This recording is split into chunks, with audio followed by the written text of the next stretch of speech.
Imagine a world in which humans and monsters could not only coexist, but even live together and become partners. That's reality for young Yuki. In his world, it's pretty common for succubae to attach themselves to a human companion and feed off of them for energy. In fact, most humans even desire a succubus partner. That's how Yuki ends up meeting Nono, a succubus who has thus far failed to get hired. Her job prospects were so low that she was out on the street with a cardboard sign, literally begging someone to take her home with them. When she arrives at his place, Nono says she'll work very hard and do anything he likes, except for the lewd stuff, that is. Since that's kind of the main job of a succubus, she's often been told that she's totally useless, because she gets stiff and tired whenever she tries to do something intimate. But Yuki doesn't care about all that. At the end of the day, he's just happy to have a cute demon girl staying with him, and offers her all the energy she wants. The next morning, Nono proves herself useful in a lot of other ways, waking him up with a delicious breakfast, preparing him a bento, and welcoming him home with dinner at the end of the day. She's pretty good at cooking too. Apparently, she spent a long time honing her skills in order to make up for the fact that she's not able to do the normal succubus tasks. At the end of their first day together, Nono goes to sleep on the floor beside him, while Yuki can hardly sleep from excitement. Now he has a super cute live-in maid to cook and take care of him, who will do just about anything he asks. Hiring a succubus is already the best decision he's ever made. 3 days in, and Yuki can still hardly believe his luck. Nono is super grateful to be by his side and takes great care of him. But more than anything else, he's just thrilled to have the chance to live with a cute girl who will hold his hand, cuddle with him, and even just be there to talk to him. You see, up until now, Yuki has lived a pretty lonely life. He is burdened by corrupted energy, which made all the succubae want to stay away from him. When he went to the hospital, he was told that his energy was so strong that he could put any future partners in danger. The only person who could maybe match his energy would perhaps have been the succubus queen, which is obviously pretty unachievable for the average human. After that diagnosis, everyone in his neighborhood started treating him differently, calling him disgusting. Even the succubae wanted nothing to do with him. So when Nono asks him to massage her shoulders after a long day of work, he refuses, scared that if he touches her, she'll find out about his corrupted energy. She's a little upset, so he apologizes profusely and admits that he has deceived her. He's about to confess the truth, but it turns out Nono already knows, and she doesn't care. Besides, she's actually a relative of the succubus queen, so she could handle him just fine. Yuki is shocked when she grabs his hand, and is so overjoyed to be touching a girl that he starts breaking down in tears. Way to keep it cool, Yuki. Soon enough, he can't imagine living without her, and wants her around looking after him long term. She treats him like a younger brother, pampering him and cooking for him and waking him up with a bright smile every day. But this was always going to be just 1 week of training for Nono, after which she would finally be qualified to look after a real human and become a great employee to someone new. Even though it's only been a short time, once they hit the middle of the week, Yuki realizes he has to make the most of the days they have left together. So he gets down on his hands and knees and begs for a hug, because that doesn't look embarrassingly desperate or anything. But Nono doesn't mind. She just opens her arms and pulls him in, even enjoying it a bit herself.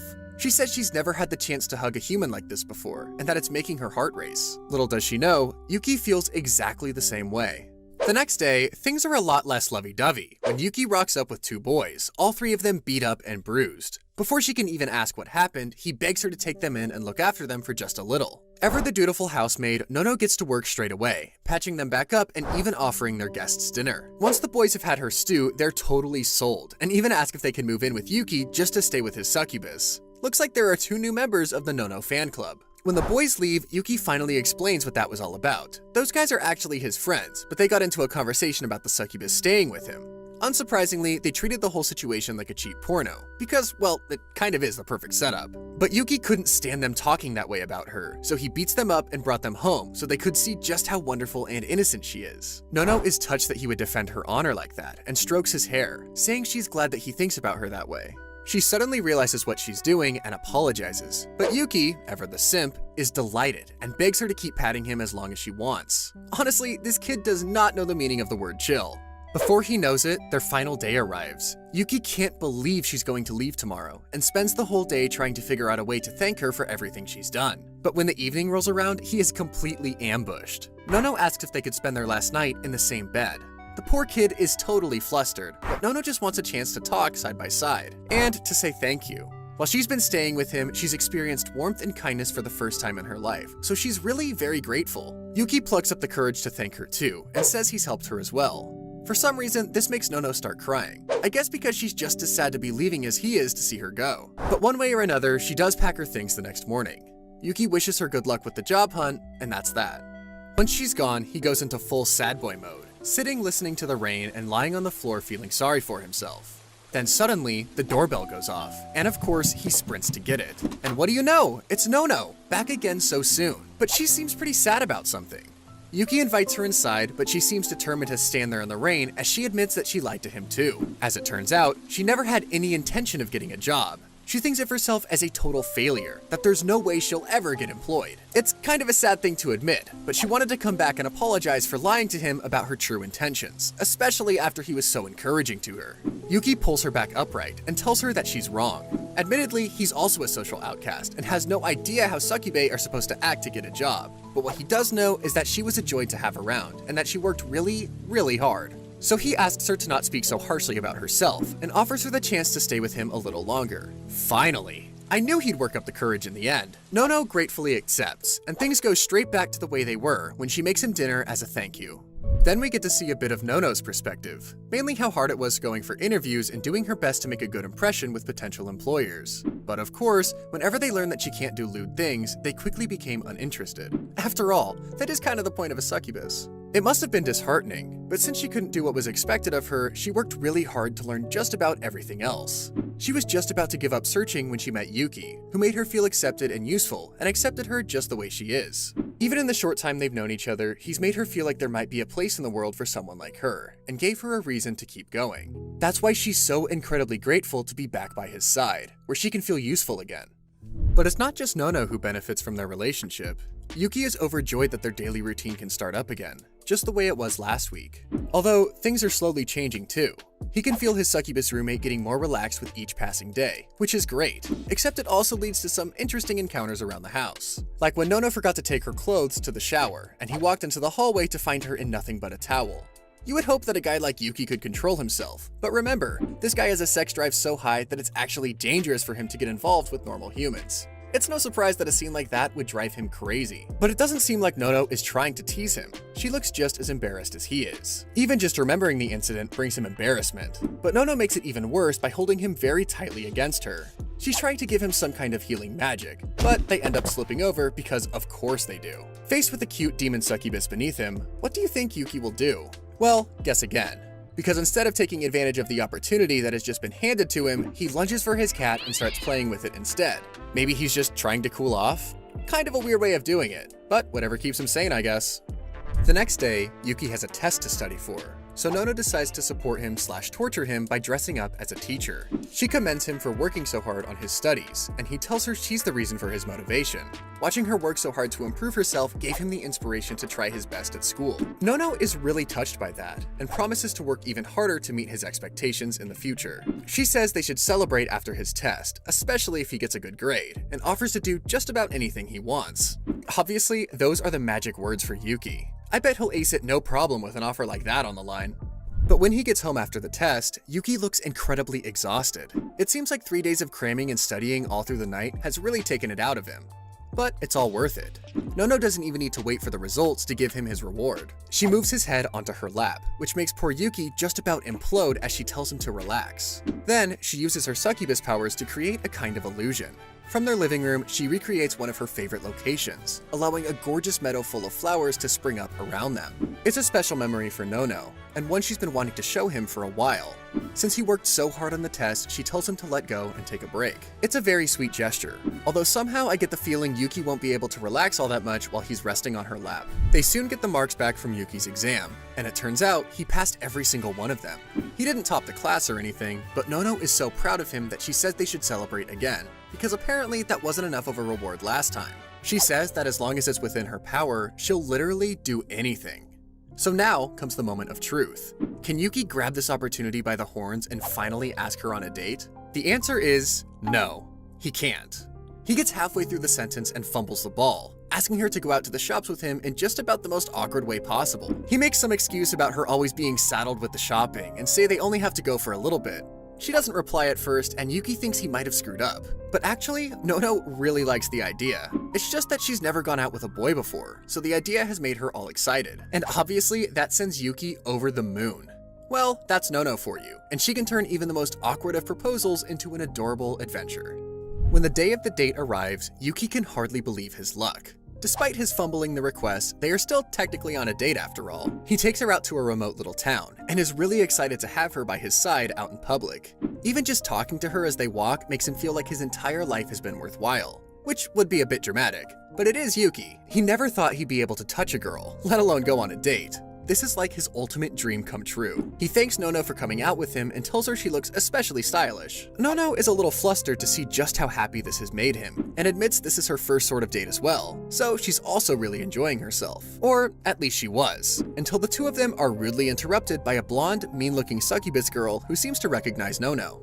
The stranger walks up to the two of them. She seems completely shocked that Nono could possibly have found herself a guy, and comments really that Yuki must have really weird taste to want someone like her as his partner. Obviously, Yuki isn't going to take that. As chief simp of the Nono Club, he seems ready to fight this girl right there on the street. But before he can defend her, Nono cuts him off. She apologizes and goes all formal, addressing the girl as Rano-san, and remarking on how her and her partner ended up in Japan as well. And maybe it is a good thing she cut him off, because Rano's partner looks like he could take both of them with one hand tied behind his back. Rano jokes that Japanese guys are super gullible, and then goes straight back to making fun of Nono. She calls her a total newborn, mocking the fact that she still has no wings and refuses to use the power of a succubus, even going so far as to call her a brat. But Rano really steps over the line when she starts coming on to Yuki, offering him a chance to switch sides and come toy with her instead, making some really gross promises. Of course, Yuki isn't swayed at all. He calls her a very rude name and shoves her away, defending Nono and saying she's a wonderful person who doesn't need any charm, because he's already head over heels for her. Well, I guess that's one way to confess your feelings. Yuki's moment of bravery is touching, but it looks like he might have picked a fight with the wrong couple. Rano readies the giant muscle man at her side for a fight, promising to show them the true power of a succubus. The blonde beefcake by her side launches into action the moment she commands him to kill, using his huge hands to grab Yuki. But the guy ends up on his knees in seconds, quickly collapsing as soon as Yuki touches him. It seems the bond between him and his succubus isn't quite as strong as she thinks. He hardly has to use any of his corrupted energy to take him out, and leave Rano trembling on the ground as well. It's nice to see that all that corrupted energy is good for something after all. Yuki walks up to the bully and tells her never to talk about Nono like that again. As she looks up at the two of them, Rano seems to realize what just happened, and jokes that they're a match made in heaven, a useless succubus and a monster. I guess they do make the perfect partners. But Yuki just takes it in stride, and even thanks her for the compliment, which, I have to admit, is kinda badass. Even though he got the chance to play the hero, Rano's interruption did kind of ruin their date. When the day comes to an end, Yuki apologizes for taking them to such a remote location. After all, if they had stayed closer to home, they probably wouldn't have run into that nasty succubus. He admits he was only thinking of himself, and hardly seems able to forgive himself for putting her in harm's way. But Nono doesn't see it like that at all. She tells him she was really happy on their date, and that the way he defended her was really cool. Yuki said he could see how unhappy she was by the look on her face, so Nono tells him to turn around, and asks if she still looks miserable now. When she's up this close, Yuki can hardly control himself, but for once, he doesn't have to.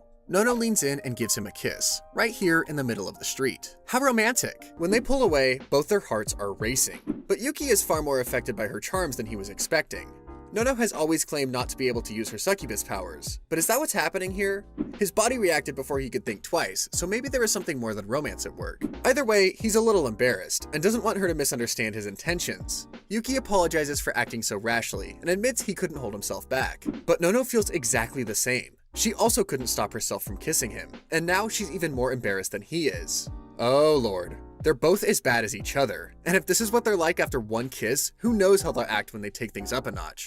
Of course, after the kiss, everything is different. Somehow they manage to make everything awkward, even just saying good morning the next day. As to whether Nono used her succubus powers on Yuki is still unclear, though we get some clues in a flashback to her childhood, sometime after Nono failed the demon awakening ceremony. At the time, she was distraught, and it probably didn't help that her mother said she didn't want a child like Nono, but her great-grandmother was there to comfort her. She revealed that succubi didn't used to use their charms to capture the attention of men the way they do now. Originally, they only loved one person their whole life, and only when their love was reciprocated would they use their charm and settle down. So really, Nono was just more traditional than the other succubi. Her great-grandma apologized for not going out and setting the others straight, but little Nono didn't mind. She was just happy to have someone in her corner for once. Although it's a sweet memory, it brings tears to Nono's eyes, partly because she misses her family, but also because it brings all her feelings for Yuki right back to the surface.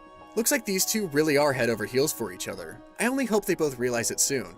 The days pass, but things don't get any less awkward between Nono and Yuki. Nowadays, they're hyper aware of every movement the other one takes. Heck, Even just looking at Nono makes Yuki feel like he's about to go into cardiac arrest. Luckily, his little kitty Mike is there to calm him down every time he gets flustered. Who knows why it works, but somehow playing with Mike can get him over just about anything. When Nono asks about their connection, Yuki reveals that the two of them have been together a long time. In fact, he thinks of Mike more like family than a pet. While he's having a very tender moment with his furry friend, Nono interrupts to reveal that every time he's played with his cat, he's actually been dumping all of his corrupted energy into it. As she points out, his energy is so potent that any normal person would have been dead by now. So that means Mike isn't an ordinary cat. As it turns out, Mike is a girl. More like a cat-human hybrid. Yuki is absolutely shocked to discover this feline girl in place of his cat companion, and even more shocked when she starts talking, calling Yuki her master and telling him off for treating her so roughly.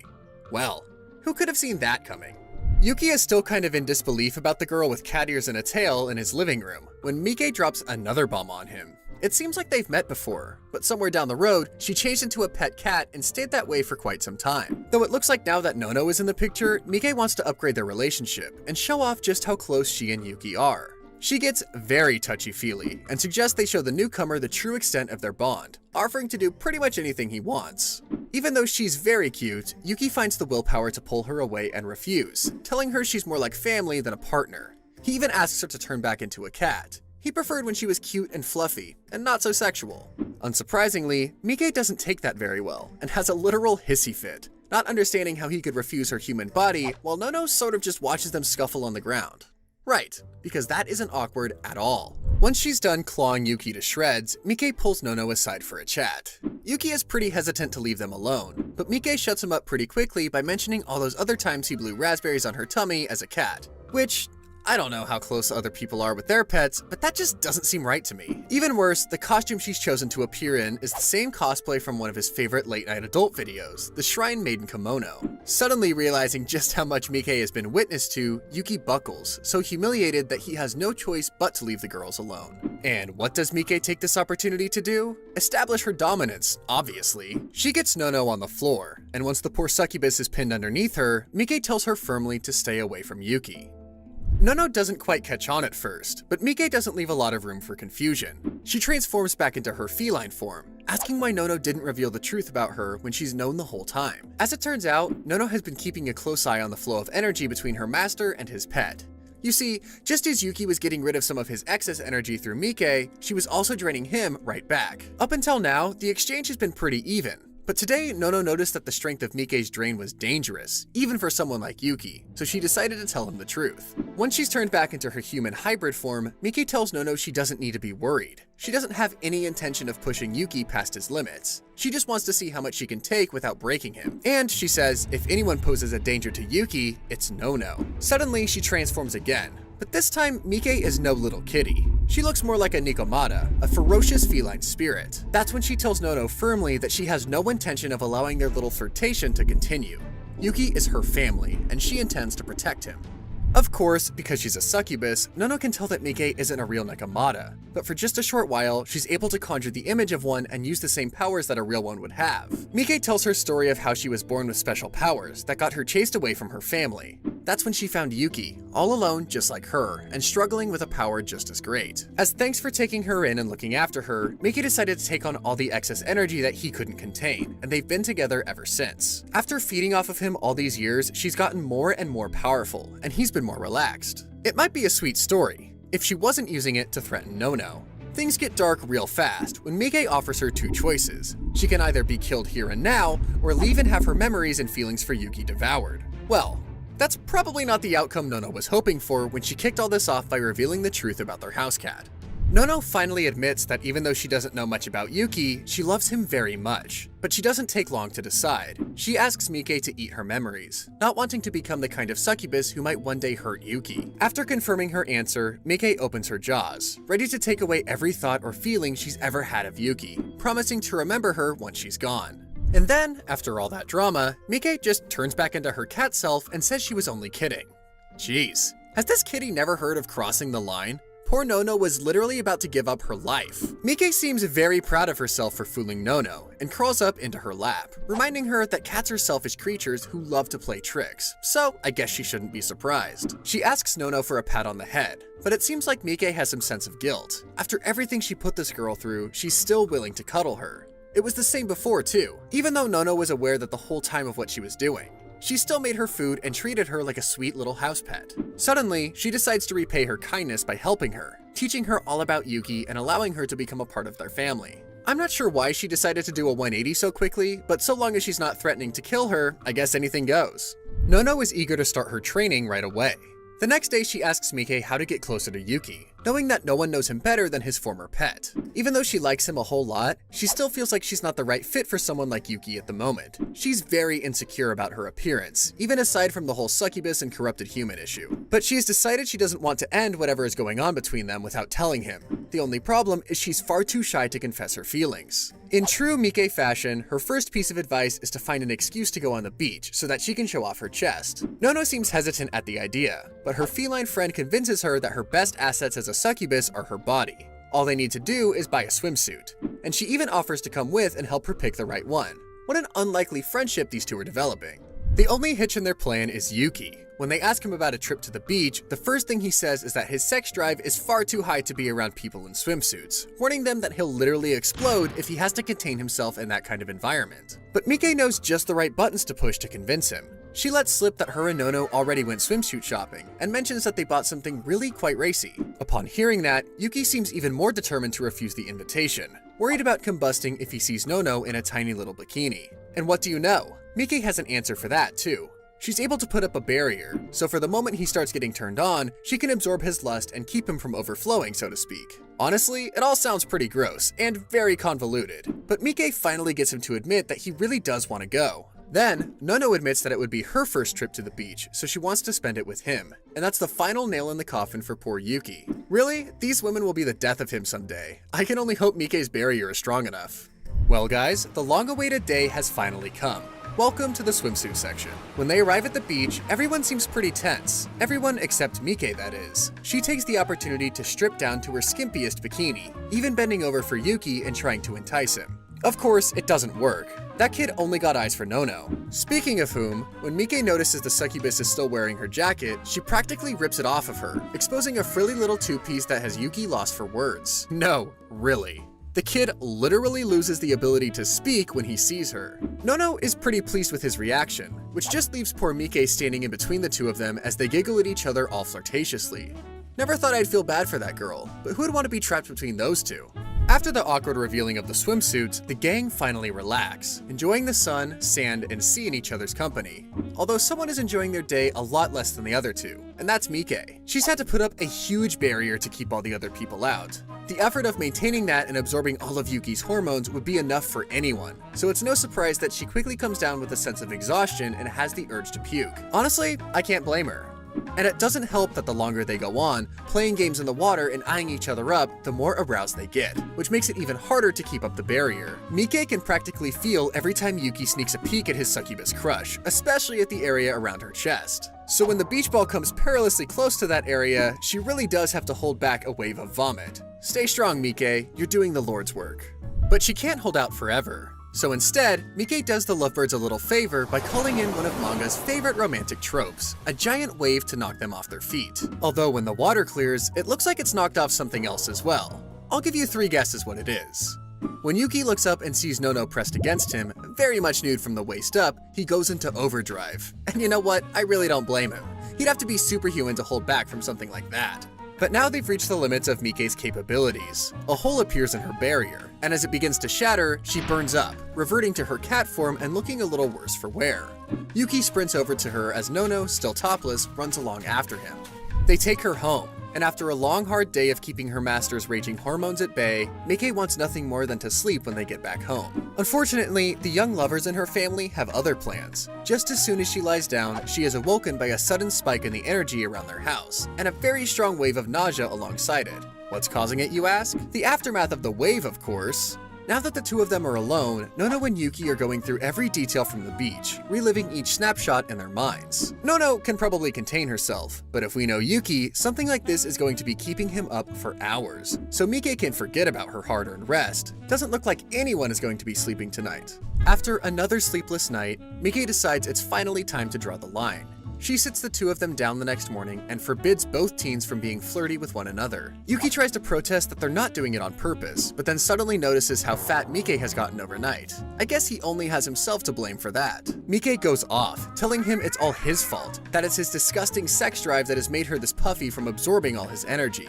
Yuki seems more interested in playing with her pudgy little face, so Mike gives him a few scratches for good measure. She decides to take a little trip of her own, mainly as a chance to get away from the two of them and get slim again. Before she leaves, she warns them that she's put up a barrier, but they really shouldn't test it. That means no flirting whatsoever. Of course, the kids agree, but I have a feeling that isn't going to last. Now, Nono and Yuki are on their own again, and things are even more awkward than before. Nono is the first one to break the silence, apologizing for their little mishap at the beach. But Yuki says that her body was beautiful, which just sends the succubus into overdrive, struggling to process the compliment and the idea that he's seen her half naked. Then she asks him for help with something, looking at him from an interesting angle that immediately has Yuki breaking out in a cold sweat. Something tells me Mike's diet was doomed to fail from the start. No matter where she is, she's basically a walking arousal radar for Yuki. And let's be honest, when is that kid not aroused? The swimsuit date is out of the way, but we're not done with costumes yet, because now it's Halloween. Mike dresses up as a sweet little devil, while Nono, of course, is wrapped up in a mummy costume that barely covers anything. Mike leaps on top of Yuki, asking him to choose between trick or treat, while acting super flirty. But as usual, he finds a way to make it platonic by bundling her into a hug and thanking her. All that time he spent at home by himself, she knew better than anyone how badly he wanted to go to a Halloween party. And this year, she brought the fun to him. Despite her trickster nature, Mike really is just one big softie underneath. Once Halloween is over, Nono announces that she's ready to look for a job again. At first, Yuki takes it as a sign that he must have upset her, but Nono explains that it's all because of his support that she can even think of getting back out there. Of course, it's very possible that she'll end up right back at his doorstep again, because she still doesn't have a whole lot of experience. So she asks Yuki to welcome her back with open arms when the time comes. Yuki agrees, and though he'll be sad to see her off, I'm sure he's proud of how far she's come by his side. Plus, poor Mike could probably do with a break from all the lust she's been absorbing. Good luck, Nono! Thank you all for watching, and if you enjoyed this video, please remember to like, comment, and subscribe for more.